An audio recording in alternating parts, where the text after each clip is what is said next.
Bəqərə surəsi 3-cü ayənin qrammatik təhlili. Əlləzinə yu'minunə bil-qaybi.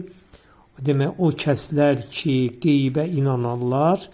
Əlləzinə, demək, o kəslər ki, əl-muttəqinənin sifəti sayılır.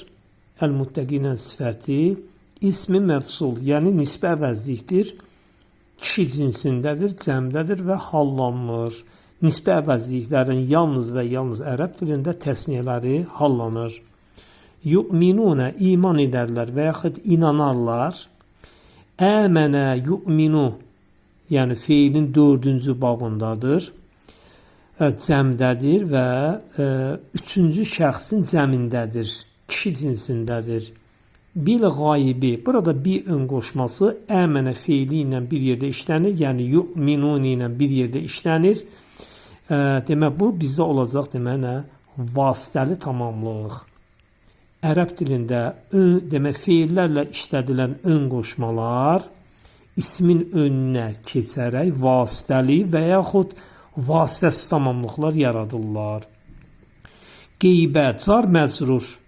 Nə deməkdir? Hərf-i cer üsə əsrəli isim.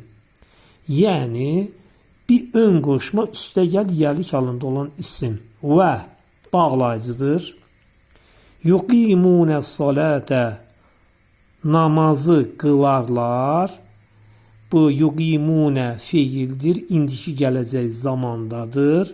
Feilin 4-cü babındadır. Əqamə yuqimu 4-cü babdadır. Feilin kökü qamə feilindəndir. Özə təsirli feildir.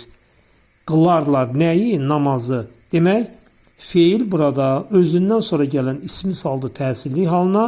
Buna da deyirlər məf'ul. Yəni vasitəsiz tamamlıq deyirlər buna.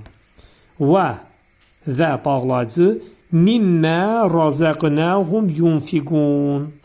Özlərinə verdiyimiz şeylərdən və yaxud onlara verdiyimiz ruzilərdən xərcləyərlər. Mimmə şeylərdən. Demək, hərf-i cər üstəgəl ismi məfsul.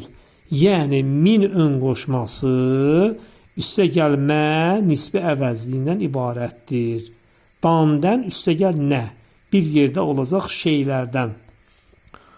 Razəqnəhum, özlərinə ruzu olaraq verdiyimiz və yaxud onlara verdiyimiz ruzulərdən, belə də tərcümə etmək olar. Razəqnə, burada gördüyünüz kimi keçmiş zaman feilidir.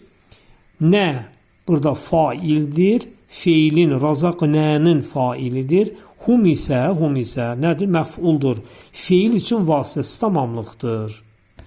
Yunfiqunə xərcləyərlər. Ənfəqə yunfiqu feilin 4-cü babındadır. Demək, 3-cü indiki gələcək zamandadır, 3-cü şəxsdədir və kişi cinsindədir.